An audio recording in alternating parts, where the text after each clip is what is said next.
All right, guys, our first stop today is here in Telephone, Texas at 007 Farms with my friend James Bond.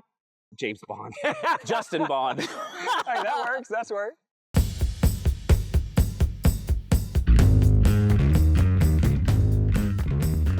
All right, our first stop this morning is in Telephone, Texas, here on 007 Farms with Bond, Justin Bond, in front of his 30x100 Bootstrap Farmer all-metal kit.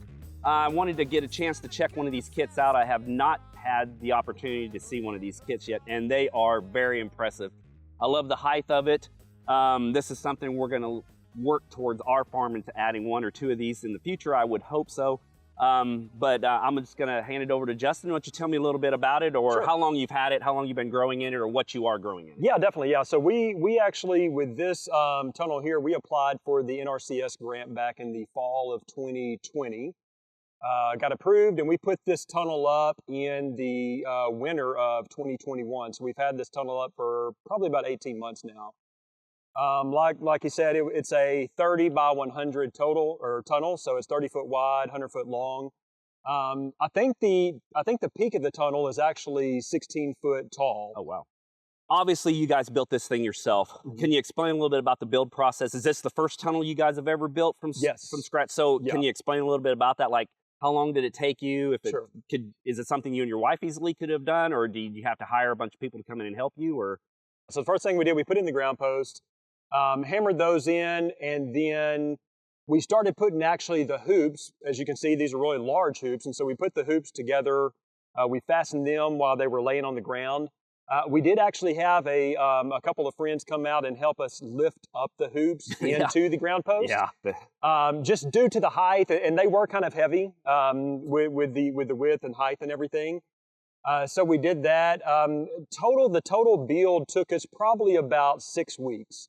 And we weren't working on it, 8 hours a day or anything. We would put in, 2 hours one day, 6 hours another day, that type of deal. So we got it all put up. We utilized a tractor bucket to kind of help us. Probably not quite OSHA compliant, but we kind of did what we had to do. What I would recommend if I had to do another one, and we do plan on putting another one up eventually, is I would probably go ahead and just to rent a lift, like a man lift, a man lift. I think that would be really, really helpful. Kind of speed things along. Yeah, so that was kind of the total build. We kind of had an interesting thing. It's true what they tell you about the wind and pulling on the plastic. We have a really great video on our Instagram. We tried to pull the plastic initially with probably about a 15-mile-an-hour wind. Oh, man. And we had, I think, 4 or 5 of us, and it almost took us like a parachute up into the sky. Yes. And so that was fun. We said we killed it after about an hour working on it. Came back the next day with like a 5-mile-an-hour wind and got it on with probably about 30 or 45 minutes. And, just the differences between the two kits, I'm kind of comparing, because I have the same exact kit, just in a 20 by 100. And the size of the ground post compared to my ground post, or the size of the hoops itself, I can imagine, me and my wife put our hoops in, and I did have some friends also help also. Right. Just the size difference, you definitely would not want to take this on with just 2 people. I don't think that's a job in itself. Yeah. And just this, the difference in the size and everything of everything. It's very impressive when you walk up on it or you see it from the road like I did. I was like, wow, that's very impressive. The height is what I like. Yes. Because I could see, I was already, when we were driving down the road, I was already thinking to myself, man, I could have tomatoes in there and cucumbers in there, and even on the sides, you've got probably 8 foot of room on that first bed that you can literally still do cucumbers or tomatoes if you wanted to, or something. Yeah, like no issue at all. Walking, I'm 6 foot, no issue at all walking down the sides. Don't have to hunch over, bend over. So you can literally grow right up to the side of the tunnel without any issue. All right, so one thing I do notice when we step into this, you do have shade cloth on it, so thank you for that, because it's a little bit cooler in here. Definitely. But I do notice all the trussing that is in here. So it looks like besides the center purlin that you do have the other 2 side purlins on here and these trusses here, which I think I'm going to steal a couple of these ideas for my tunnel at home. But so what does that do with your rigidity? I know you being here in Texas, kind of like with us where we are in Kansas, we're pretty flat. Right. So we do get a lot of 35 to 60 mile an hour winds just on a normal day, let alone when a thunderstorm comes in. So what is the wind like here in Texas with this type of structure. Yeah, it's interesting. So the last couple of years, our spring winds have been averaging higher than what they've been. Like on a daily basis, we're usually about 18 to 20 miles an hour. So it's fairly gusty. Mm-hmm. But yeah, you get one of those storms roll through. We're kind of right on, I would say, like the very southern tip of the plains. And so we're in the Post Oak Savannah here. So it's we're on a big part of the prairie that kind of continues up, kind of heading up towards Canada. And yeah, so we get those plain storms coming out of Kansas and Oklahoma. Yeah. And so, for example, this past spring in May, we had one blow through, just kind of, I mean, it came up and didn't have much warning. I mean, maybe like an hour and a half. Came out of Oklahoma, came down. So we're about 2 miles south of the Red River. Mm-hmm. And it came sweeping across here. And we had clocked 90-mile-an-hour winds with that storm. And so, yeah, I mean, it definitely... And it held up really well. There were a couple of little slot things that we learned from that, that we added, you know, some extra bracing, you know, on the pole trusses, as well on the hoop trusses. And so I don't know if the camera can catch it, but like here in the back, a couple of things that we added, and you can custom. That's a great thing about this kit as well, that I really like, is you can kind of customize it. You have your base kit, then you can kind of customize it and build onto it, whatever fits your needs. And so, like on this back wall, this right here is our south wall. And so we put this horizontal bracing up, probably about 5.5 to 6 foot there. Put another one up again, probably about 12 foot up. And then I just made a simple A brace right through the middle on top. So that really helped out a lot. Like we mentioned, at first we just had these truss poles running like every 4 to 5 hoops. Right. So after that storm, we said, hey, let's go ahead and come back. Let's add these in. Very easy just to keep on adding them. So we went ahead and added another pole on every hoop. Another thing we did that really helped out, we noticed we were having our top ridge pole slide a little bit on our north and south hoop. So our tunnel is oriented north and south. And so prevailing winds coming out of the south, we got a lot of these storms coming out of the north. And so that's where we were having a lot of our pressure, depending on where those storms come in. So hence the extra bracing. Right. Just you got this big, you got this big wind, like a big sail right here. Big wind blocker. Yeah, on both sides. So one thing we did, we just took a piece of this hat channel material. We put 2 right here, and just affixed it to to our end hoop and the first one on the inside for each side.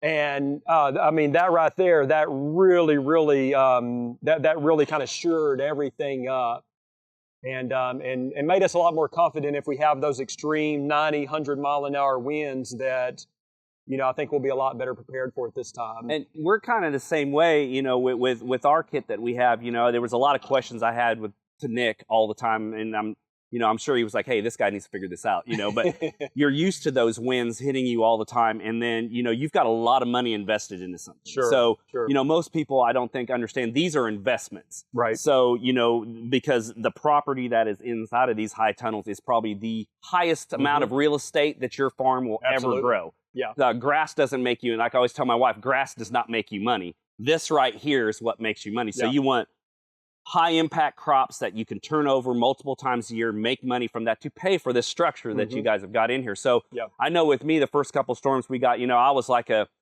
parent. I was looking out the window, you're kind of kept out and just like, please, please, please, God, just don't take, And so, I'm kind of the way you were, where you've thought about stuff going in your head thinking, okay, I've got most of my wind coming here. This is basically just a 16-foot tall brick.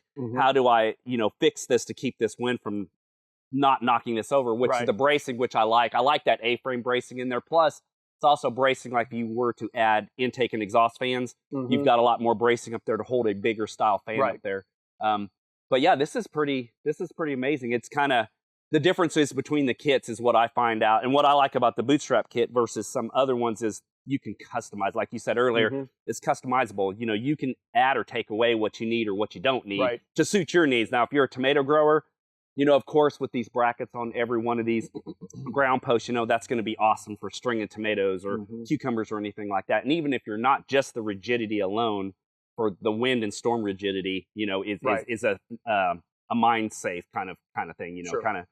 But no, I noticed that you do have cover crops in here right now. Yes. So I would understand by looking outside, looking at the soil that you guys are favored with here in Texas, I would assume cover crops is probably something you really need to to work with to build your soil up. And I notice the soil is way different. So is this composted in here? I would assume it's got some compost in it. Yeah. So what we did, so we got the tunnel put up in the winter of 2021, and then we actually started growing that winter heading into the spring of last year. So we had come through. We did an initial tillage to kind of break up this. So we're on a very deep sandy loam here, which what you're kind of saying, we're super low in organic matter. Right, Organic matter is like 1% or less, and it's nothing. Just burns through everything. And so we did that. We after we put the tunnel up, we came through here, and we probably added 2 to 3 inches of compost. Just, you know, and kind of started mixing in with the native soil. That was the last time that we tilled, was just to initially break ground, and it's, you know, it's no till forever after that. Correct. And then, yeah, we grew in it and successfully grew in it last year. Pretty much everything you can think of. We tried a little bit of everything. But one thing that we realized just in our climate, without having our fans yet, we do have plans to put in the fans probably this fall, definitely before the next hot season. Is that we didn't really want to grow through the summer anymore. Right. And we have a lot of other things going on the farm as well, and we're a startup farm, so we're getting a lot of infrastructure set up. We've been running a lot of irrigation, a lot of trellising, different things like that. And so with all that being the case, we're like, hey, we actually have a little time right now to start doing cover crops. And so this past winter, we did like a 5-species mix of cover crop in here. Once we pulled all of our fall crops out around mid-December, then we came through here and we just broadcasted. We just broadcasted winter wheat, oats, ryegrass, Austrian winter peas, and crimson clover. And we got a great biomass. I mean, that's a great thing. Yeah. Great thing about this here is with the stand. You know, with these growing conditions, it was no problem at all seeding everything. I mean, by New Year's Day, we already had probably an inch of growth. Yeah. You know, on that cover crop, which wouldn't happen, you know, out in the field. Yeah. And so we grew the cover crop. We got great biomass in it, and as things kind of are happening right now, we're also building our farmhouse ourselves. Right. And so we said, hey, let's go ahead and let's just really gear up to get everything going on for this fall and hit everything hard this fall. So that's when we came in after that storm in May. We started adding additional infrastructure in here. And then just a couple of weeks ago, I was like, well, let's go ahead. So we terminated the cover crop, the spring crop, the winter / spring cover crop. We crimped it, we rolled it, and then we tarped it. Oh, okay, I got you. And so this is kind of still what you see here. The residue that's on the ground. Yeah, the residue there is still, you know, from a few months later. And but it's done really well. And so we just want to try to just really pump it full of root exudates and organic matter and nutrition. And so we had probably about a 6-week gap before we're getting ready to start filling this tunnel up again for the fall. So we just came in. Buckwheat's a really quick, super fast grower. It usually goes to flower within about 4 to 6 weeks. Great for pollinator. There's some additional benefits as well. Then also sowed in a white clover, you know, as a legume for that nitrogen fixing. And so that's what you see kind of growing in here now. I just actually just broadcast seeded this 1 week ago today. So you can see the growth. You can see the growth in 1 week. Obviously the temperatures are high. You know, that helps out. Yeah. You put you know, water, air, and sun, and boom, you know, it just takes off like crazy. Okay, the one thing I did notice is you got a little bit of damage right there. What happened, or can you tell me a little bit about what happened with that? What damage? No, I'm just... We just keep walking. No, yeah. So this massive hole up here.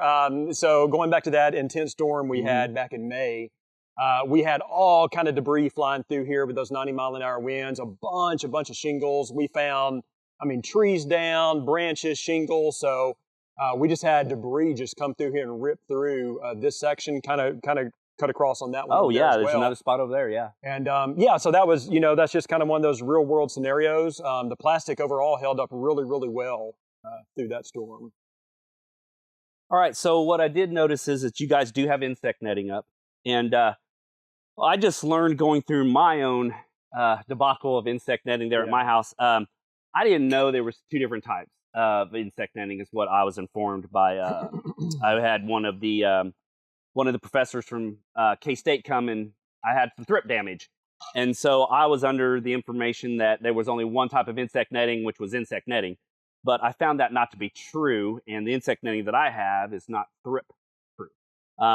Apparently, thrips can make it through insect netting. So I would understand that this is probably thrip-proof insect netting. I would take it. Yes. And something I'll say on that is, and this is the really great thing about working with someone like Bootstrap is, I'm a new farmer. I didn't grow up doing this. My wife and I, we've been doing this now for a couple of seasons, and we haven't been able to really dedicate full time. And so you need those other partners and experts that can kind of inform you on those things that you don't know about.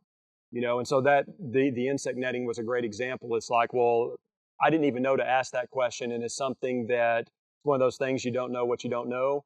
And so that's where it really comes in. It's a huge benefit of having someone, a resource like Bootstrap that can say, hey, here's what we have, here's the benefits of it. And it kind of took that part off my plate where I didn't have to, think too much about it. It's like, okay, it already comes with that. Boom, great. Yeah, right. And and to add to that is, I think a lot of people are used to companies. You just buy something from a company, you order it online, you never meet the people, never talk to people. Right. You order online and it doesn't work, and then you're just like, hey, this product doesn't work for me, or give people a bad review or anything like that. Mm-hmm. And I think the one thing I do like about Bootstrap Farmer is that it is not just buying pots or buying seed trays or buying, you invest yourself. They invest in you because you're invested into them. So everybody has to work in a circle. If it wasn't for people like us, they wouldn't have a company. If it wasn't for a company like them, there wouldn't be people like us. Right. So I think we're all a big family, and that's how I've been treated, and I'm sure that's how it is. I know that's the mindset from everybody that I've talked to. That, when I, like I said, going on with this insect netting, I bought mine from a third party. I talked to Bootstrap about insect netting, and then I went ahead and bought some somewhere else, and then it pretty much failed me. Yeah. So now I've got to go into it readjusting my farm again for another cost of changing out some insect netting to get something a little more that's going to work for us. Right. Where I'm at, I grow a lot of lettuce and a lot of salanova and stuff like that. So I need an insect netting that's going to save, my crop and make me money. It may cost a little more, but it makes me money in the long run. Sure. So. Sure.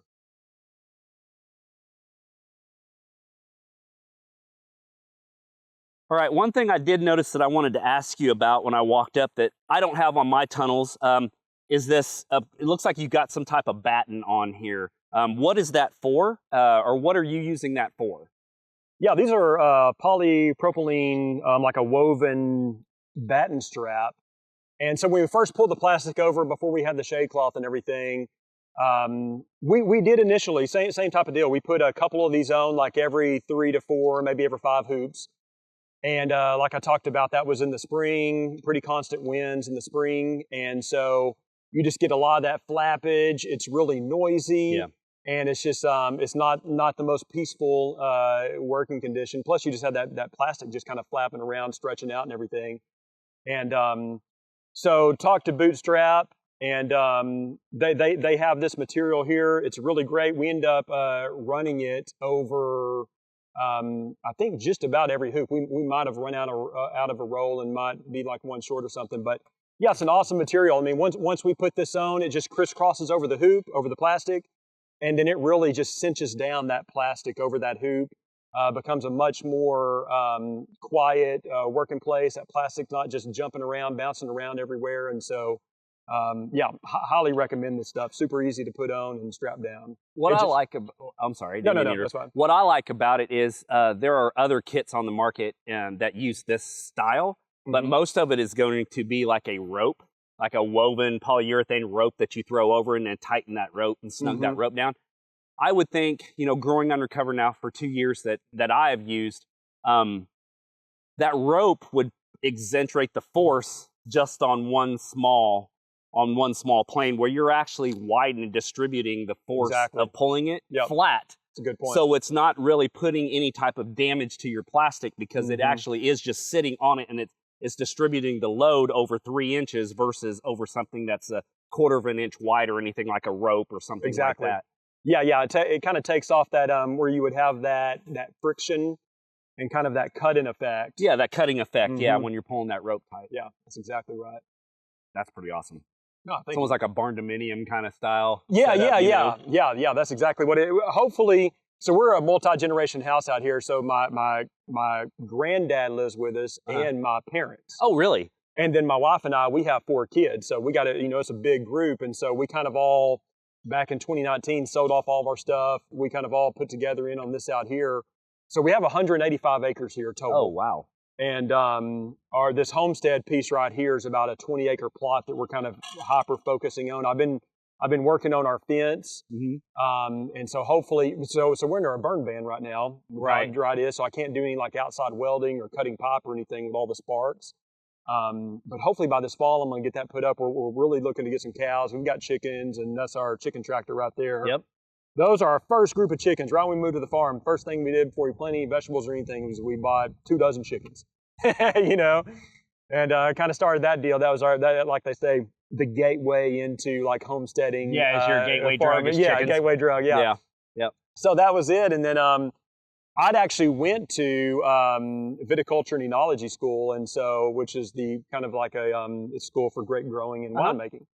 And so I was like, hey, I want to, plant a vineyard out here, and we do everything organically, and so that's kind of where the vineyard came into play. And I was like, well, I'd like to do some cider making, so I planted some cider variety apples and crab apples and things like that. And then these are field blocks that we have, and this right here, it's actually done pretty well. I just got drip irrigation set up for the first time since we've been out here in a couple of years. Yeah. So this is our second round. So really you could do 4 rounds of crops. This was our second round of spring crops. I got you. So first round came out probably early June. So all this stuff right here got planted the first week of June. I got you.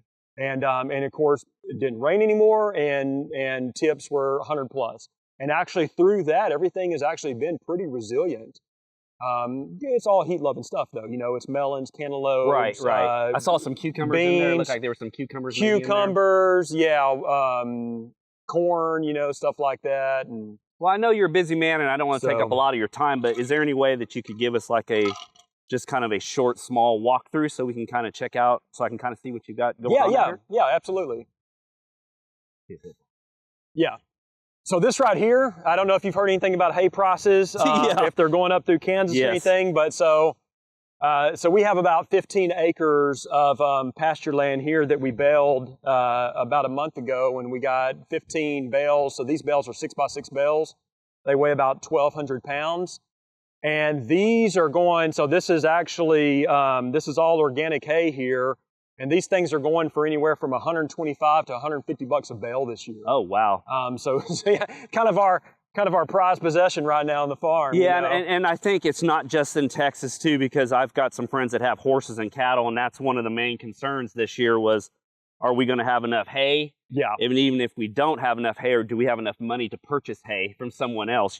Because of the drought and of course recession and stuff like that. That's absolutely right. Yeah, feed costs have went up. Everything's gone up. So of course hay costs, grass is going to go up also. Yes. So right over on this little section here, this is a small orchard that we planted. We got peaches, pears, apples, elderberry, blueberries, persimmons, plums, kind of a little bit of everything in the mixed orchard. We continue to plan to extend it out as we go along, and then looking over on this side, this is my son Josiah. Say hi, Josiah. He's been out here doing some cultivating on our block. We're getting ready to pop some pumpkins in there in this little space right here. But we have 4 just kind of mixed veggie field blocks that we've been growing in out here for kind of our second summer season crops. And so it's a mixture of a little bit of everything: peppers, tomatoes, asparagus, beans, cucumbers. We got some okra about to come off. Or it's getting ready, looks like it's getting ready to flower. Oh yeah, your okra looks pretty. So all okra all through this row here. Yep, it's just getting What ready. variety is this? This right here is a Clemson spineless. So kind of that, yeah, kind of that classic. Yep. We grow a jambalaya. Yeah. Yep. We have some Star of David, just as some volunteers has come up that we kind of keep. It's an old heirloom. That's pretty cool. And yeah, we've grown probably 3 or 4 different varieties of okra, and I kind of got behind. I didn't save any seeds last year, which I'm kind of kicking myself. And so I got behind, ran to the store in late May, and this was it. And this was it, yeah. Yeah, that was it. So that's kind of where that came from. So yeah, we got asparagus. We planted these asparagus last year, so they're coming. These are on their 2nd year. So next year we should be able to start getting some harvest out of those. These are, you know, I don't even know what kind of gourds these are. These are a gourd that was given to us by our neighbor across the street over here. He's like, hey, you want some gourd seeds? And I was like, yeah, sure. You know, what are they? He's like, I have no idea, but they make these huge gourds. Yeah. And I was like, he said you can actually make like bowls and pots and like little like insect houses and stuff. Yeah, I don't think it's a birdhouse gourd, okay. But it's similar.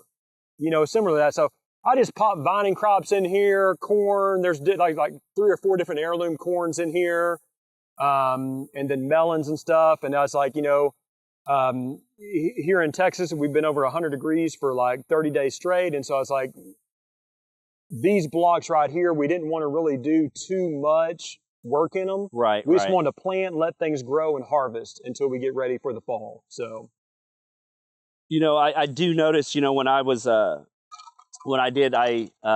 Arkansas for a little bit this week checking out another farm, and I did notice how, as you go further south, you know, that things change. Just a couple hours away from your home changes your growing climate, and you just see how people adapt to their growing stuff. Right. You know, like where we're at, you know, it's hot also, but you know, we're still in the tomatoes and pepper phase right now. Yeah. You know, where you guys are kind of just now getting out of that, you know, and growing into something that's going to stand the weather and the humidity a little more, like pumpkins and stuff like that.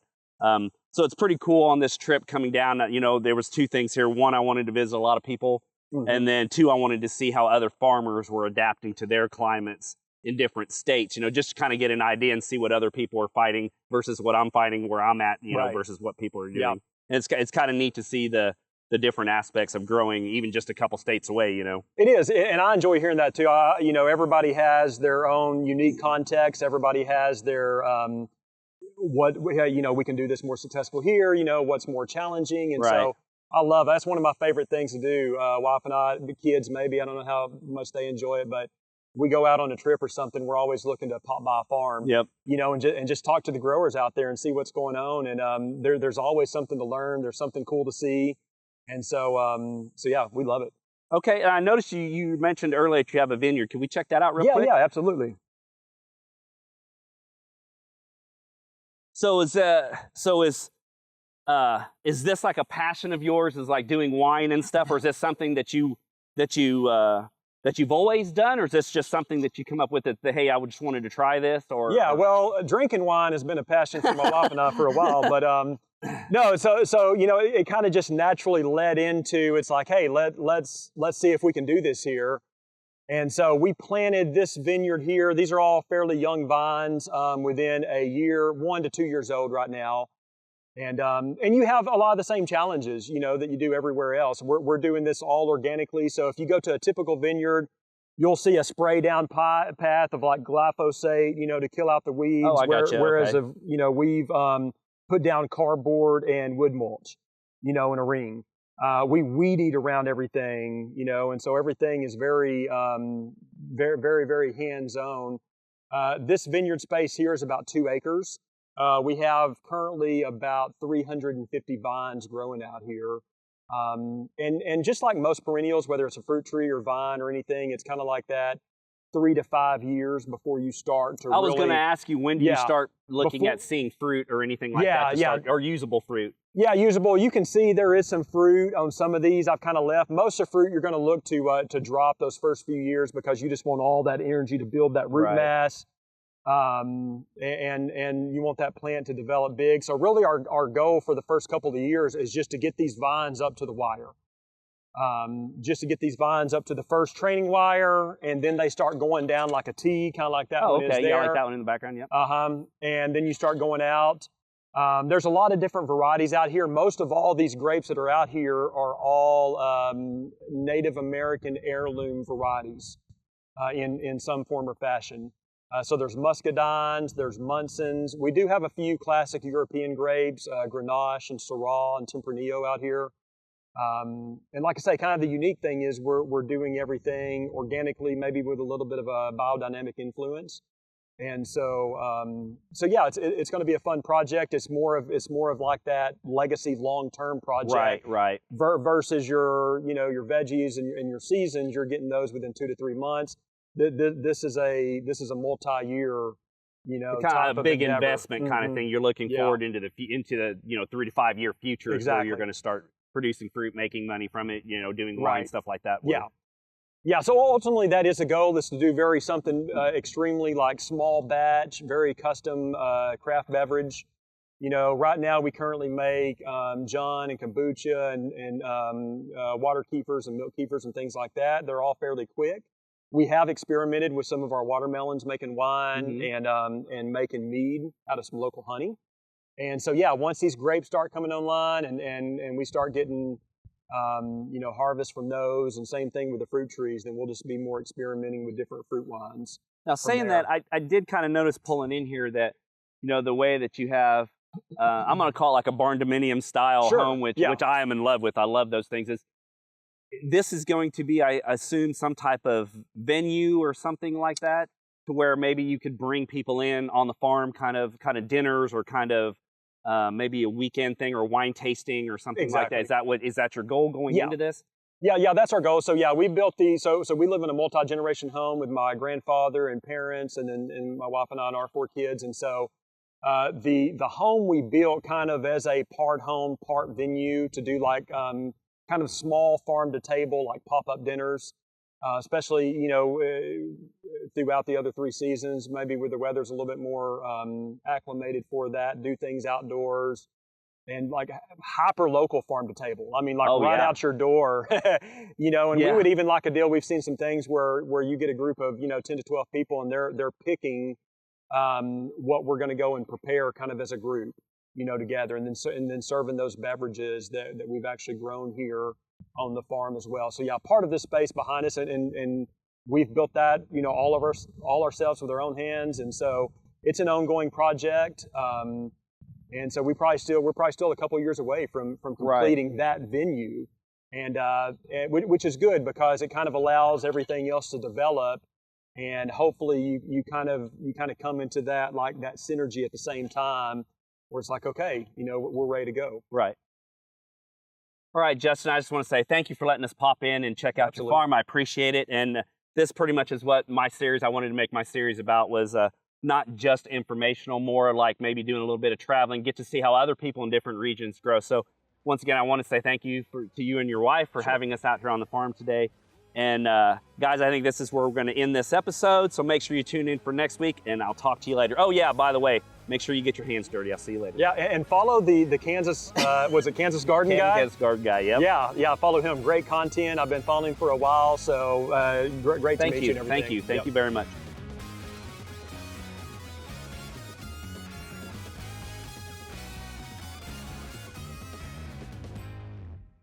I'm not a snake person. Yeah, I was like, all right, you need to get out of here, dude. I'm not a snake person. Growing up, my grandpa was a pulled Hereford farmer. Okay. So we had a lot of cattle. Yeah. And is that your B-roll? And so